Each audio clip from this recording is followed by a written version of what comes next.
Welcome to Living a Full Life podcast. Join us as we explore health topics that encourage raising healthy children, living a healthy life, and living the best life possible. Now, here's your host.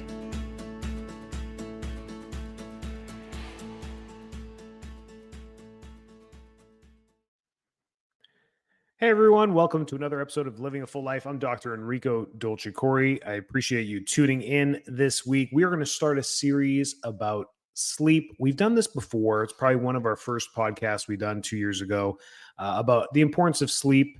But now we're going to dive into sleep in a series of what sleep is, why we should get it, how it works anatomically, what good mattresses are, what good diagnoses are for sleep issues like apnea. So I have a whole series of experts in the field. I don't know how I get a hold of these people, but they're absolutely wonderful in giving their time to be on our podcast. So make sure to tune in over the next few weeks and learn more about sleep.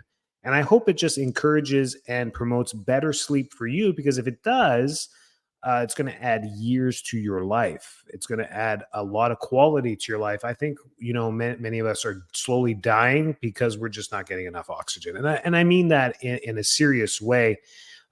Sleep is an endemic. It's an epidemic for most of the world. About things are changing all the time in our environment, in our stresses, in the way we adapt to everything from work to life balance and everything that's happening. We have so many things working against us, but one of the things that's working against us is we're genetically programmed to do what we need to do as humans, and we're just not doing it anymore. Over the last 100 years, we've really let go of this, and 100 years is 4 generations. So now we're going into the 4th and 5th generation of changing these things, and we're actually seeing things like changes in our anatomy. I mean, our mouths are getting smaller. Dentists and orthodontists are getting busier pulling wisdom teeth and doing braces and aligning teeth because the jaws are getting smaller. And this is seen all around the world. And one of the major reasons behind this is because of the foods that we eat. Pretty amazing things to think about is that we don't chew stuff anymore. We don't have to rip the meat off the hide anymore. We don't have to sit there and chew on the meat. We overcook things. We undercook things. We blend things. We drink them in slushies. We drink them in juices. So we don't chew like we used to. And it's really important that we continue to facilitate that in order to improve our function of our mouth. So there's many things that go behind it. So that's one theory. The other theory is like, what is the importance of actual good sleep? I mean, what does this mean? Why do we need to sleep? It's the only time in our life that we actually have a chance to heal and regenerate. So that's the overall reasoning behind it. But the bigger thing is to balance homeostasis in the body and get back to neutral function. It's all about function, structure and function. And that's what good sleep's all about. So some of the tips we're going to start with today is just simple things that you can look at in your room where you sleep and just the structure of how you're sleeping in general. And that's the best way to get started.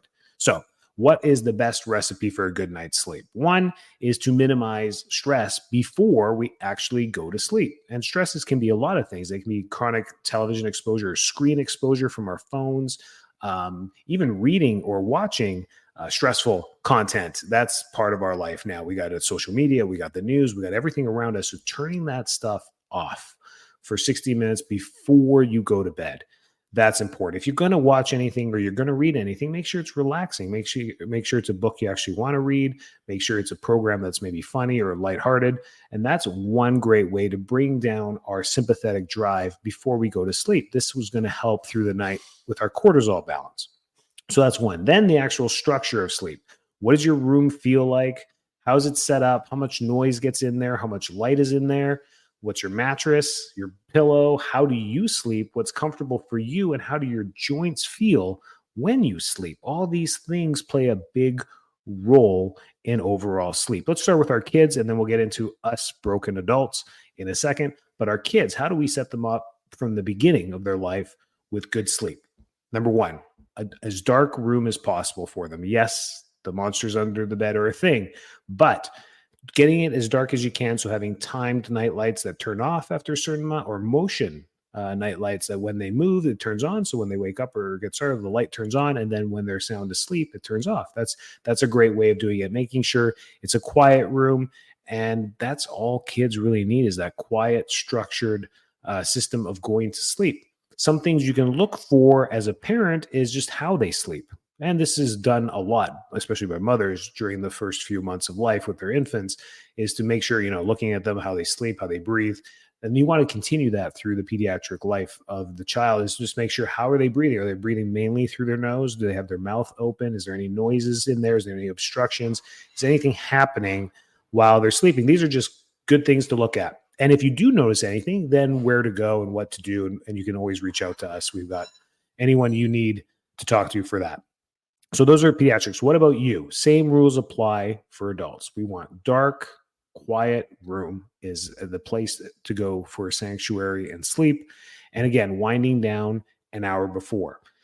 Light is everything. It's from the street lights. It's from the moon. It's from anything coming in through the window. It's lights in the house, from the hallway coming in. You want to try and black out the room as much as you can. So we want to try and eliminate senses to help the brain calm down, the parasympathetic nervous system calm down. So in order to do that, we need to take away as much light as possible. The next thing is sound.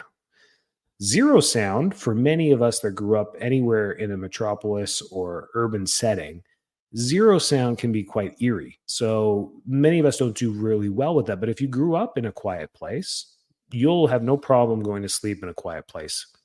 For others that have always been around the buzzing and the humming of motorcycles, cars, all the helicopters, whatever is going on at night, you may actually need that. And that can be replicated with a sound machine. They're not just for babies. They can actually be used for adults as well. Different frequencies that work for you, different sounds. Could be the ocean, could be wind, could be, static, whatever it may be. Finding the frequency that works for you can actually calm your nervous system down to get to sleep, or even while you are asleep. So that's great too. But the better thing would be silence. That's probably the best way of doing that. So we got light, we got sound. Now we need to look at sensation. So comfort when we're sleeping. And this is very dynamic for everyone. Through our lives, we change a lot as well. Sometimes we're going through an injury in a joint. Sometimes we got some pain somewhere. Sometimes we're dealing with headaches. Sometimes we're dealing with stiffness. So things change over time, which may have to make you adapt as you sleep. But in the meantime, we're going to pick the regular day-to-day feeling pretty good type system. You have to figure out how you sleep. Are you a side sleeper, a back sleeper, or a stomach sleeper? Many people will mix. They'll be side and back. That's the most common one. They'll start off on their back and then flip from side to side, start off on their sides, maybe end up on their back, or just flip from side to side. For our stomach sleepers out there, I have no guidance for you, because we're just not designed to sleep on our tummies. It just isn't. Whenever we think about DNA and human anatomy and structure and function, we have to go back thousands of years, not just 100. We have to go back thousands of years and see where we came from and how we functioned before.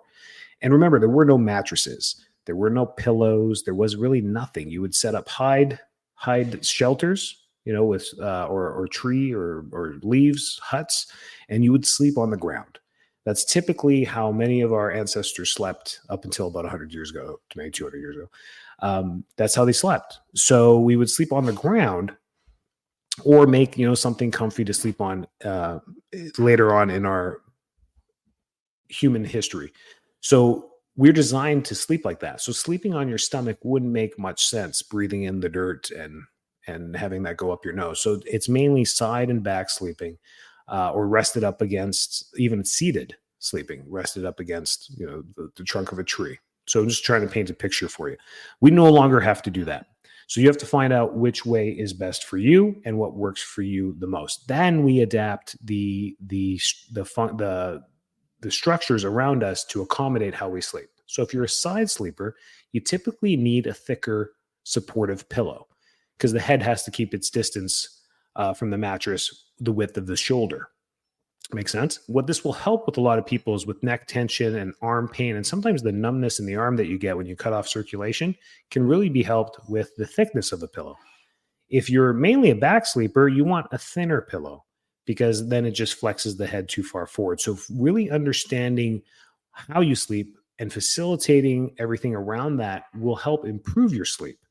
So you say, well, how do you get a thin and a thick pillow if I'm a back and a side sleeper? Well, picking and choosing which one is best for you will just slowly dictate which one you go to. So what many people fall victim to is that they have a pillow that's in between, not quite thin, not quite thick, to accommodate them moving from side to back.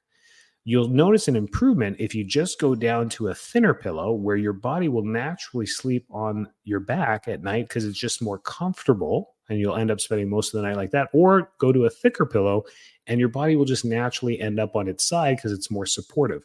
The reason we toss and turn a lot is because we just do not feel the support. So those are some quick tips there.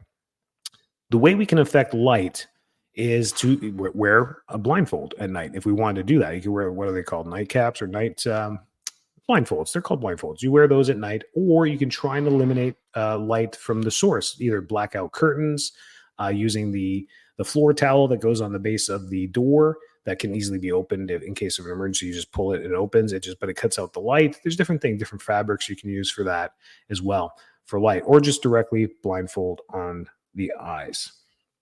And another thing that we forget is our nighttime ritual. Brushing our teeth, washing our face, and then going to bed or whatever it may be, is actually cleaning out our sinuses. Doing a nasal rinse right before bed every night can help clear out the passage so that we just get more oxygen as we breathe. So those are the biggest tips I have for you as we get into this series about sleep. The best thing to do is just set yourself up for success. A routine is key for your kids and for you, is having a bedtime reminder of when you want to get to bed and when you want to wake up, and just trying to get that 7-8 hour time frame to give yourself a chance. If you have to be up at 6 and you stay up till midnight, you're never going to get that 8 hours. So it's because it takes time to fall asleep. You may wake up early because of whatever. So you're just setting yourself up for failure if you don't set up proper routines. So try that. See how those tips go, adapt to them quickly and efficiently in your room. And you may have to play a little bit to figure this out. Changing pillows is never an easy ordeal. That's the biggest questions I get as a chiropractor in my office is, what pillow is the best? Well, it really depends for you. And we go onto Amazon, we end up buying these things that look good, and one size does not fit all, unfortunately. You know, the My Pillow guy's got something going there with the comfy, squishy pillows, but that pillow doesn't work for everyone. Same thing with these device pillows with curves in them. They're trying to facilitate everything we said today in the podcast, where sleeping on your back, you could have like a neck curve to support the neck and the head while you're sleeping.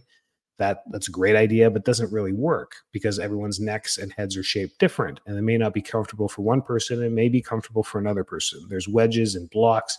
There's things to play with, but just understanding how you sleep may save you a lot of the purchases in the meantime to try and figure out which one's going to work for you by narrowing down the best way that you sleep. So try that, see how that goes. Reach out to us if you have any questions, and stay tuned for these future podcasts about sleep. We're going to dive deeper into them. Today was just to get you thinking, maybe get your bedroom like changed up and set up as we go through this, so that as you learn more, you're like, wow, you know, I'm going to help not just myself, my entire family, my spouse, everything in there. We're going to talk about snoring, apnea, all the things that happen at night as well.